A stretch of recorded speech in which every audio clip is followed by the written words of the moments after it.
तो आज मैं फिर से करने वाली थी अपने क्लाइंट के ऊपर पमिंग, तो मुझे लगा कि आपके साथ भी शेयर करती हूँ एंड कंप्लीट थ्योरी भी बताती हूँ पमिंग की आपको। तो सबसे पहले तो आपको अपने क्लाइंट के बालों को अच्छे से धो लेना है, जैसे हम स्मूथनिंग का प्रोसेस करते हैं ना, सेम वैसा ही अच्छे से बालों को वॉश करके हमें ड्राई कर लेना है। इसके बाद हमें चाहिए पमिंग का प्रोडक्ट, जैसे कि आपने पहले वीडियो में देख लिया है कि मैं वेलोसिटी निकाल रही थी एक बोल में। देखिए अभी बालों में कुछ भी नहीं लगाया, बस बालों को अच्छे से वॉश करके प्योरीफाइंग शैम्पू से एंड 100% ड्राई कर दिया है। इसके बाद मैंने पमिंग लोशन एक बोल पे निकाल लिया था। इसके बाद बालों की सेक्शनिंग कर दी है, मतलब जितने बालों में हमें पमिंग करनी है उतने अलग कर लिए हैं मैंने, ठीक है। अब इसके बाद हमें क्या करना है, प्रॉपरली हमें अलग कर लेने हैं बाल। सारे बालों में हम पमिंग नहीं करेंगे। अगर लड़कियों के ऊपर कर रहे हो पमिंग तो फिर सारे बालों में हो जाती है, बट अगर आप बॉयज़ पे कर रहे हो तो जैसे सबका हेयर कट अलग अलग होता है। किसी को सिर्फ क्राउन सेक्शन में करवाना होता है, किसी के, क्योंकि आपको पता है मैक्सिमम बॉयज़ के सारे बाल एक लेंथ के नहीं होते हैं, वो साइड के पोर्शन में कट करवा के रखते हैं एंड उनका जो हॉर्स शू वाला एरिया होता है वहाँ पे उनके हेयर लॉन्ग होते हैं, तो वो वहीं पे पमिंग करवाते हैं मैक्सिमम। तो इसी तरह आपको क्या करना है कि उसी एरिया में करना है। अभी देखिए कि मैं आपको ये भी बता देती हूँ अच्छे से कि आपको पमिंग में रोलर्स कैसे अप्लाई करने हैं। तो आप यहाँ पे देखिए कि एक रोलर तो मैंने अप्लाई कर दिया है, अभी हम अप्लाई करते हैं दूसरा। तो सबसे पहले आपको क्या करना है कि अपनी टेल कोम की हेल्प से आप एक पतला सा सेक्शन निकालिए बालों का, एंड बहुत ही पतला लेना है, बहुत ज़्यादा मोटा भी नहीं लेना है, ठीक है। एंड इसके बाद इसमें मैंने थोड़ा पमिंग लोशन लगाया है। मैं रूट्स में नहीं लगा रही, जैसे कि हम जब स्मूथनिंग करते हैं तो स्मूथनिंग क्रीम हम रूट्स में नहीं लगाते हैं ना, सेम टू सेम वैसे ही इसको भी हम रूट्स में नहीं लगाएंगे। फिर एंड्स में बटर पेपर लगा के एक रबर बैंड की हेल्प से हम इसको टाई कर देंगे, ठीक है। तो चलिए जब तक मैं इसको लगा रही हूँ तब तक मैं आपको ये बता देती हूँ कि पमिंग का प्रोसेस एग्जैक्टली होता क्या है। तो देखिए पमिंग करने से पहले सबसे पहले आपको तो बालों के बॉन्ड्स के बारे में पता होना बहुत ज़्यादा ज़रूरी है। कई बार मैं बता भी चुकी हूँ, बट अगर आप बिगनर हो तो फिर मैं दोबारा से बता देती हूँ, आप इसको नोट डाउन भी कर सकते हो। तो देखिए हमारे बालों में दो टाइप के बॉन्ड पाए जाते हैं, hydrogen bond and salt bond. Salt bond को आप डाइसल्फाइड बॉन्ड भी बोल सकते हो, सल्फर बॉन्ड भी बोल सकते हो, अलग अलग नाम होते हैं। अब जो हमारे हाइड्रोजन बॉन्ड होते हैं वो तो टेम्परेरी बॉन्ड्स होते हैं, मतलब जब भी हम नॉर्मल ड्रायर करते हैं या फिर प्रेसिंग करते हैं, कर्ल्स करते हैं, तो वहाँ पे आप देखते हो ना कि अगर हम कर्ल कर रहे होते हैं तो हमारे बाल कर्ल हो जाते हैं, स्ट्रेट कर रहे होते हैं तो स्ट्रेट हो जाते हैं, बट जब हम वॉश करते हैं तो फिर वो नॉर्मल से बैक टू पहले जैसे हो जाते हैं, ठीक है। तो वो हाइड्रोजन बॉन्ड्स होते हैं, ठीक है, जो कि टेम्परेरी बॉन्ड्स होते हैं, जो वाटर एंड हीट की वजह से ब्रेक हो जाते हैं, ठीक है। इसके बाद जो डाइसल्फाइड बॉन्ड, सल्फर बॉन्ड या फिर सॉल्ट बॉन्ड, तीनों नाम एक ही हैं, ठीक है, अलग अलग नहीं है। तो वो जो बॉन्ड होते हैं ना वो हमारे परमानेंट बॉन्ड होते हैं। अब देखिए जैसे कि मैं यहाँ पे कर्ल कर रही हूँ, ठीक है, पमिंग के थ्रू मैं इनके बालों को परमानेंटली कर्ल कर ली हूँ। अगर टेम्परेरी ही करना होता है तो वो तो हम अपने कर्लिंग रॉड से भी कर सकते हैं, जो 0 नंबर की आती है या नूडल कर्ल्स वाली आती है, ठीक है, उससे भी हो जाता है ये। बट अभी इनको चाहिए परमानेंट कि ये बाल हमेशा के लिए ऐसे ही हो जाएं। तो यहाँ पे हम पमिंग का प्रोसेस कर रहे हैं। इसमें हम क्या कर रहे हैं कि इनके जो परमानेंट बॉन्ड है, लाइक जो सल्फर बॉन्ड है, डाइसल्फाइड बॉन्ड है, हम उनको ब्रेक करके दोबारा से फिक्स कर देंगे, जिससे कि इनके बाल जो है वो परमानेंटली पर्म हो जाएंगे, ठीक है, कर्ल हो जाएंगे। तो ये प्रोसेस यहाँ पे होता है।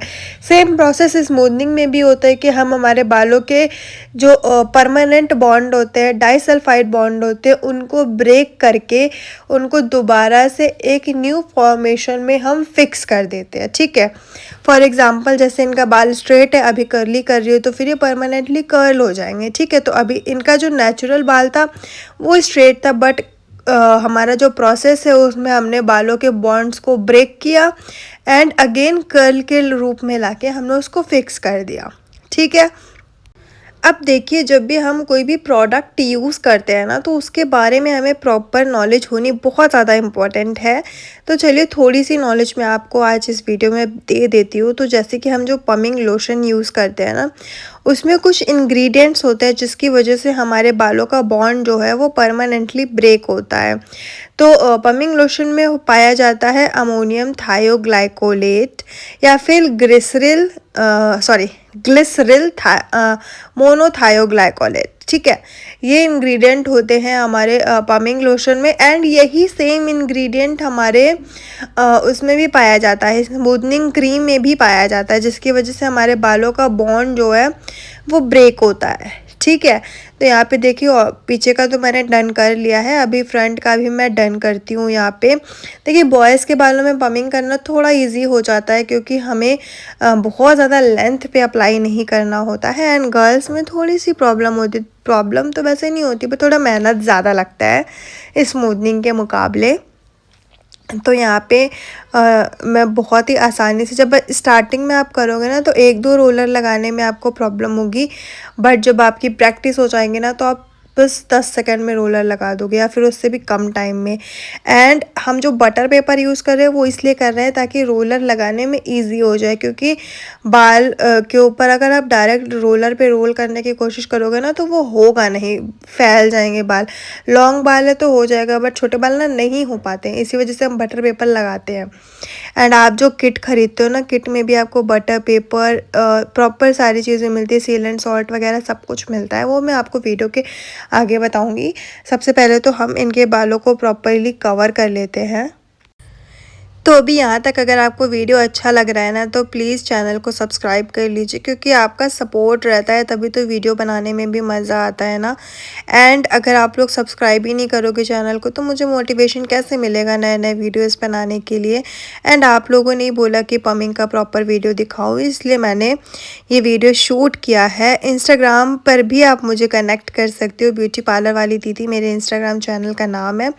एंड यहाँ पे देखिए, बैक का कम्प्लीटली डन हो चुका है। क्लाइंट के हेयर भी बहुत ज़्यादा नहीं थे तो इतनी ज़्यादा प्रॉब्लम हुई नहीं, बहुत ही जल्दी, मतलब ये पूरा प्रोसेस मैंने 15 मिनट्स में डन कर लिया था। एंड इसके बाद फ्रंट का भी हम हेयर लेंगे, एंड यहाँ पे बहुत ही आराम से आपको लेना है, क्योंकि फ्रंट वाला अगर आपने गलत डायरेक्शन में अप्लाई कर दिया ना, तो क्योंकि वो बाल जो आगे आते हैं ना वो थोड़े अच्छे नहीं लगते हैं अगर आपने सही डायरेक्शन में नहीं किया है। एंड एक चीज़ और मैं आपको बताती हूँ, अगर आपके क्लाइंट के हेयर ना, या फिर किसी को भी करवाना है, उसके बाल आपको लगता है कि बहुत पतले बालों में बाउंस नहीं है, चिपके चिपके से बाल रहते हैं, एंड आप चाहते हो थोड़ा सा फुलर लुक आए, बालों में थोड़ा बाउंस आए, तो भी आप पमिंग करा सकते हो। क्योंकि जैसे कुछ लोग होते हैं ना, बालों की ग्रोथ नहीं हो रही है या फिर बहुत पतले बाल है, तो पमिंग कराने से थोड़ा उनको डेंसिटी वाला लुक आ जाता है, तो बॉयज़ को अच्छा लगता है, ठीक है। एंड थोड़ा साउथ इंडियन लुक भी आता है, अन्ना टाइप, है ना। तो यहाँ पे फ्रंट वाले पोर्शन में भी हम अच्छे से अप्लाई कर लेते हैं। एंड चैनल को सब्सक्राइब कर दो यार, आपका एक सब्सक्रिप्शन मुझे बहुत मोटिवेट करता है। एंड एक चीज़ और मैं आपको बताती हूँ कि मेरे 50K फॉलोअर्स कंप्लीट होने वाले हैं इंस्टाग्राम पे, एंड उसके लिए मैं बहुत ही जल्दी एक सरप्राइज़ भी है आपके साथ जो मैं शेयर करने वाली हूँ। लाइक जो मेरी मेकअप की PDF है ना, मैंने उसको रीडिज़ाइन किया है, एंड मैं उसकी बुक लॉन्च करने वाली हूँ। लॉन्च तभी होगी जब 50K कंप्लीट होंगे, तो जल्दी से करवा दो यार इंस्टाग्राम पे 50K। एंड यहाँ पे हम जल्दी से इनका बटर पेपर आप देख रहे हो ना मैं कैसे बटर पेपर लगा रही हूँ। सबसे पहले आपको लोशन लगाना है बालों में, देन बटर पेपर प्लेस करना है। अब ऐसे बटर पेपर आप पेपर पे रोल करोगे ना तो बहुत ही ईजिली वो रोल हो जाएगा, बट अगर आप डायरेक्ट बाल लेके रोल करने की कोशिश करोगे ना तो वो हो नहीं पाता है, बस यही एक रीज़न है, ठीक है। तो यहाँ पे जल्दी से हम लगा देते हैं रबड़ बैंड भी। रबड़ बैंड आप कोई भी ले सकते हो, मतलब अच्छी क्वालिटी के होने चाहिए। ये तो मैंने पूरा वो ट्रांसपेरेंट, मतलब जो चिकने वाले होते हैं ना, मैंने वो लिए हुए हैं यहाँ पे रबड़ बैंड। और देखिए, जब भी हम कोई भी सर्विस अपने सैलून में करते हैं ना, तो मैं तो यही बोलूँगी कि अगर आपको पूरी सर्विस बहुत अच्छे से आती है तभी आप करिए डायरेक्ट क्लाइंट के ऊपर। अदरवाइज़ मत करिए। अब देखिए यहाँ पे सारे रोलर तो लगा दिए। अब इसके बाद का जो सेकंड स्टेप है वो ये है कि आपने बोल में जो अपना पमिंग लोशन निकाला था ना, उसको कॉटन की हेल्प से अपने सारे रोलर्स के ऊपर लगाइए। इतना ज़्यादा नहीं लगाना कि वो नीचे रूट तक जाए, हल्का हल्का लेके जहाँ पे आपने बाल कर्ल किए हुए हैं ना रोलर के ऊपर आप लगाइए। इसको कॉटन की हेल्प से भी लगा सकते हो, ब्रश की हेल्प से भी लगा सकते हो, बस क्लाइंट के ऊपर ड्रॉपिंग नहीं होनी चाहिए। अगर कहीं पे आपको लगा है कि हो गई है तो उसको आप कॉटन से क्लीन कर दो।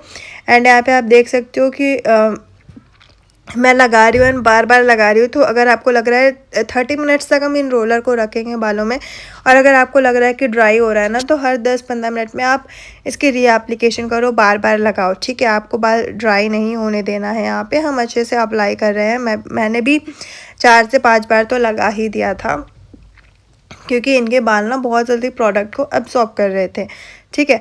तो यहाँ पे आपको ये चीज़ नोटिस करनी है, एक ही बार में पूरा बाल में नहीं लगा देना, स्कैल्प में नहीं लगना चाहिए। तो हम थोड़ा थोड़ा करके ही इसको लगाएंगे। इसके बाद जब टाइम पूरा हो जाएगा ना 30 मिनट्स, तो उसके बाद मैंने इसको नॉर्मल वाटर से वॉश किया है। पहले यहाँ पे जितना भी लोशन था वो मैंने लगा दिया था, इसके बाद नॉर्मल वाटर से मैंने वॉश कर दिया है। रोलर ओपन नहीं करेंगे, ठीक है। सारा लोशन बहुत ही अच्छे से क्लीन हो जाएगा। रोलर में हाथ भी नहीं मारना है कि रोलर खुल जाए, बस आप ऐसे पानी डालो, वाटर के फ्लो से सारा सोल्यूशन जो है वो चला जाएगा। इसके बाद क्या करना है, आपको एक बोल में पानी लेना है। पानी में आप जो किट खरीदोगे ना पमिंग की लोशन की, उसमें आपको एक नमक भी मिलेगा जिसको हम सीलेंट सॉल्ट भी बोलते हैं। तो हमने वो यूज़ किया। यहाँ पे मैंने सिर्फ आधा यूज़ किया है, क्योंकि एक पैकेट में अगर बॉयज़ के ऊपर कर रहे हो ना तो 2 लोगों की पमिंग हो जाती है, ठीक है। तो यहाँ पे मैंने सीलेंट सॉल्ट यहाँ पे वाटर में अच्छे से मेल्ट किया है। एंड इनके फ्रेंड ने इनको चश्मा लगा दिया, पता नहीं क्यों। एंड यहाँ पे अच्छे से हमें इसको मेल्ट करना है। एंड नीचे एक बोल रखिए, ठीक है, क्योंकि फिर पानी वेस्ट नहीं होना चाहिए। तो यहाँ पे मैंने इसके ऊपर पहले सॉल्ट हमें डालना है। इस प्रोसेस को हमें 6 से 7 बार रिपीट करना है। तो आप देख रहे हो ना मैं कैसे रिपीट कर रही हूँ, आपको सेम वैसे ही करना है कि एक बार पानी डालो, नीचे कलेक्ट कर लो, क्योंकि सॉल्ट मेल्ट होने में ना थोड़ा सा टाइम लगाता है। तो इसी तरह करना है इस प्रोसेस को रिपीट ऐसे ही, ताकि सारे जो हमारा बॉन्ड्स ब्रेक हुआ है ना वो लॉक हो जाए। जैसे हम स्मूथनिंग करते हैं ना, तो सबसे पहले हमने स्मूथनिंग क्रीम लगाई, उसको थोड़ी देर के लिए छोड़ते हैं, फिर वॉश करते हैं ना, फिर उसके बाद न्यूट्रलाइज़र लगाते हैं ताकि लॉक हो जाए। तो ये सीलेंट सॉल्ट भी एज अ न्यूट्रलाइज़र ही है। इसके बाद उसको हम अच्छे से कर देंगे वॉश। उसके बाद हमें लगाना है बालों के ऊपर मास्क। ऊपर ऊपर ही लगाएंगे, बहुत अंदर नहीं करेंगे, क्योंकि देखिए मास्क लगाना इसलिए ज़्यादा ज़रूरी है ना, क्योंकि पमिंग के बाद बालों में बहुत ज़्यादा ड्राइनेस आती है। तो उस ड्राइनेस को कंट्रोल करने के लिए हमें मास्क की ज़रूरत पड़ती है। आप मतलब ड्राइनेस का अंदाज़ा इस चीज़ से लगा सकते हो कि अगर आपके क्लाइंट के बाल बिल्कुल सिल्की स्मूथ बिल्कुल सॉफ्ट भी है ना, तो अगर वो पमिंग करा लेगा तो बाल बिल्कुल रफ झाड़ू जैसे हो जाएंगे। मतलब अगर वो प्रॉपर केयर नहीं करता है तो कर्ली बालों की केयर करनी भी बहुत ज़्यादा इंपॉर्टेंट है। नॉर्मल जो स्ट्रेट बाल होते हैं उनकी केयर करना इतना मुश्किल नहीं होता है जितना कि कर्ली बालों का होता है। तो वहाँ पे हमें थोड़ा सा ध्यान रखना ही पड़ता है, वरना बहुत ज़्यादा ड्राइनेस हो जाएगी, अनमैनेजेबल बाल हो जाएंगे। तो ये सारी चीज़ें आपको अपने क्लाइंट को बतानी है कि आफ्टर केयर उसको कैसे करनी है। उसको बिल्कुल कर्ल बालों वाला ही एक कंडीशनर अच्छा सा यूज़ करना है। जब उसके बाल वेट होंगे तभी उसको अच्छे से अपने बालों को स्टाइल करना है, हर चीज़ करना है। तो यहाँ पे मास्क मैंने 15 से 20 मिनट के लिए अच्छे से लगा के छोड़ दिया था। इसके बाद आपको बिना कर्लर्स को हाथ लगाए हुए अच्छे से, मतलब हल्के हल्के हाथों से सारा मास्क जो है उसको कर देना है रिमूव। यहाँ पे भी अभी भी हम कर्ल को ओपन नहीं करेंगे, मतलब सॉरी रोलर्स को ओपन हम नहीं करेंगे। एंड क्लाइंट के आँखों में कान में पानी नहीं जाना चाहिए, बहुत ही बैड इम्प्रेशन पड़ता है। चाहे लड़कियों का वॉश कर रहे हो तो भी लड़कों का भी पानी नहीं जाना चाहिए। गाइस थोड़े से प्रोफेशनल एथिक्स आपके पास होने चाहिए। एंड बहुत लोग बोलते हैं पमिंग के टाइम पे आप ग्लव्स पहन लो, बट क्या होता है लड़कियों के बाल जब हम करते हैं ना तो ग्लव्स के साथ काम हो जाता है, बट बॉयज़ का क्या होता है बाल बहुत छोटे होते हैं एंड ग्लव्स के साथ ना मेरे से काम नहीं हो पाता है, ठीक है। इसके बाद मैंने अच्छे से वॉश करके यहाँ पे मूज़ एप्लीकेशन किया था। पता नहीं मूज़ को क्या हो गया था, अभी जब भी किसी और पे काम करो तो ऐसे ही करता है। तो यहाँ पे मूज़ अब बोलेंगे कि इतना सारा लगा रहे हो, ये लगा रहे हो, स्टाइलिंग के टाइम पे हम यूज़ करते हैं। ये बेटर होल्ड के लिए एंड ग्रिप के लिए काम आता है मूज़। आपके बालों को प्रॉपरली सेटल भी कर देता है। इसलिए हम एक ही बार लगाते हैं, कौन सा बार बार लगाना है। कोई भी चीज़ हम लिमिट में यूज़ करते हैं ना तो हार्म नहीं करती है, हद से ज़्यादा यूज़ करोगे तो हार्म करेगी ही। तो यहाँ पे मैंने अच्छे से मूव लगा दिया था। फिर हमें ड्रायर करना है, ठीक है। 100% हम ड्राई करेंगे अब बालों को। हमें बाल सुखाने हैं। देखिए बिना बाल सूखे आप रोलर बिल्कुल भी मत लगाइए। बट हम जब सैलून में काम कर रहे होते हैं ना तो क्लाइंट के पास इतना टाइम नहीं होता कि वो इतनी देर तक बैठे। एंड आपको भी पता है कि ओपन बाल सुखाना इजी है, बट अगर ऐसे रोलर वगैरह लगा होता है तो थोड़ा टाइम लग जाता है बाल सुखाने में। तो यहाँ पे भी यही हो रहा था। बट मैं सुखा रही थी बालों को। हीट मैं ज़्यादा नहीं दे सकती थी क्योंकि रबर बैंड लगी हुई थी, एंड ज़्यादा हीट देती तो रबर बैंड टूट जाती। आप यहाँ पे भी आके देखोगे भी कि कैसे रबर बैंड्स टूट रही थी इन रियलिटी। तो यहाँ पे सबसे पहले तो मूव्स को ड्राई करना है, तो हम ड्राई कर रहे हैं अच्छे से। एंड यहाँ पे थोड़ा सा तो ड्राई हुआ है एंड थोड़ा सा बच रहा है। आप देखोगे कैसे रबर बैंड टूट गया हीट की वजह से। तो यही होता है गाइस। तो इसीलिए आपको बहुत ध्यान से पेशेंस के साथ एंड जब भी आओ तो 4-5 घंटे का टाइम लेकर ही आना पड़ता है। सबसे ज़्यादा टाइम इसके बाल मतलब पूरा प्रोसेस के बाद बालों को सुखाने में ही लगता है। बट फिर भी यहाँ पे मैं बहुत ही मीडियम हीट में अच्छे से सुखा रही हूँ ताकि पूरे बाल ड्राई ना हो जाएं, सॉरी सारी रबर बैंड्स ब्रेक ना हो जाएं। एंड यहाँ पे जल्दी से कमेंट करके बताओ कि अगर आपको वीडियो अच्छा लगा है तो रेड हार्ट कमेंट करना, मैं समझ जाऊँगी कि आपको वीडियो अच्छा लग रहा है। तो फिर यहाँ पे मैंने कर लिया था अच्छे से ड्राई। थोड़ा सा मूस लगा हुआ है एंड जो थोड़ा सा वाइट वाइट आपको दिख रहा है वो आपका बटर पेपर भी है, ठीक है। यहाँ पे बटर पेपर है वो जो थोड़ा सा ट्रांसपेरेंट हो रहा है। एंड आपको ड्रायर से अच्छे से ड्राई करना है। थोड़ा ड्रायर आपको ज़्यादा ही करना पड़ेगा, बट हीट जो है ना मीडियम रखनी है, ठीक है। यहाँ पे तो यहाँ पे कर लिया है। इसके बाद आप देख सकते हो कि ऑलमोस्ट ये 50 to 60% ड्राई हो चुका है। पूरा ड्राई अभी नहीं हुआ है एंड काफ़ी सारे रबर बैंड्स जो है ना वो ब्रेक भी हो गई हैं। But it's routine normal. जब आप खुद से नहीं निकालोगे ना तो नहीं निकलेगा। इसके बाद मैंने डाफ्ट का 5 नंबर का होल्डिंग स्प्रे लगाया था ताकि ये कर्ल जो है ना वो और अच्छे से होल्ड हो जाए, ठीक है। ये सारी चीज़ें आपको फर्स्ट टाइम ही करनी है। जब अपने पमिंग किए हैं उसके बाद करने की ज़रूरत नहीं होती। उसके बाद आपका जो नॉर्मल पमिंग का हेयर केयर रूटीन है वो ये है कि आप नॉर्मल वॉश करो एंड अच्छा सा एक कंडीशनर लगाओ, मास्क लगाओ पमिंग वाला बालों में, जिससे कि आपके बालों में वॉल्यूम भी आए, मॉइस्चर भी मिले, हर चीज़ हो। एंड उसके बाद आप गीले बालों में ही अपने बालों को स्टाइल कर लो अच्छे से क्रंच करके। एंड ड्राई बालों में कॉम्ब अवॉइड करो, बस इतना सा ही इसका है, आपको वो करना है। यहाँ पे मैंने सारे रोलर्स 1 बाय 1 करके ओपन कर दिए एंड फिर मैंने ड्रायर से अच्छे से ड्राई किया है ताकि जो भी थोड़ा बहुत है वो ड्राई हो जाए। थोड़ा सा बटर पेपर के पीसेस जो है वो सर पे लगे हुए, बट इट्स ओके, वो थोड़ा ड्राई होगा ना तो वो हट जाएगा। इतना पैनिक करने वाली कोई बात नहीं है इसमें। तो यहाँ पे मैंने ड्रायर से अच्छे से किया है ड्राई एंड यहाँ पे ऑलमोस्ट हमारा जो पमिंग का प्रोसेस है वो कंप्लीट होने वाला है। आपको वीडियो कैसा लग रहा है मुझे ये चीज़ ज़रूर बताना। आई नो कि आपको थ्योरी भी बहुत ज़्यादा पसंद आई होगी। चलिए एक बार क्विक रिकैप देती हूँ कि पमिंग के कंप्लीट प्रोसेस क्या है। तो देखिए पमिंग करने के लिए सबसे पहले आपको लोशन लेना है वेलोसिटी का। इसके बाद आपके अपने क्लाइंट के बालों को अच्छे से वॉश करना है। वॉश करने वाली क्लिप मैंने ऐड नहीं की, बहुत ज़्यादा लंबा हो जाता है। वॉश करके अच्छे से ड्राई कर लेना है बालों को। इसके बाद आपको रोलर्स अप्लाई करने हैं एंड इसके बाद आपको अच्छे से रोलर्स अप्लाई करने के बाद पमिंग लोशन लगाना है अपने बालों में। कॉटन की हेल्प से भी लगा सकते हो, ब्रश की हेल्प से भी लगा सकते हो। इसके बाद 30 मिनट्स वेट करके आपको बालों को वॉश कर लेना है। इसके बाद सील एंड सॉल्ट लगाना है, देन वॉश करके फिर मास्क लगाना है। इसके बाद हम लगाएंगे मूव्स एंड इसके बाद करेंगे बालों को अच्छे से 100% ड्राई। इसके बाद सारे रोलर्स को रिमूव कर देना है एंड यहाँ पे आपका जो पमिंग का प्रोसेस है वो अच्छे से कंप्लीट हो जाएगा। मैंने आपको बिल्कुल रिकैप में भी बता दिया है जल्दी से, ठीक है, ताकि आपने अगर कुछ भूल भी गए हो तो भी आप अच्छे से याद कर लो उस चीज़ को। तो वीडियो ख़त्म होने से पहले जल्दी से चैनल को सब्सक्राइब कर लो। आई नो कि आपको वीडियो अच्छा लगा होगा। एंड यहाँ पे अभी बाल पूरे ड्राई नहीं हुए थे, 80% हुए थे।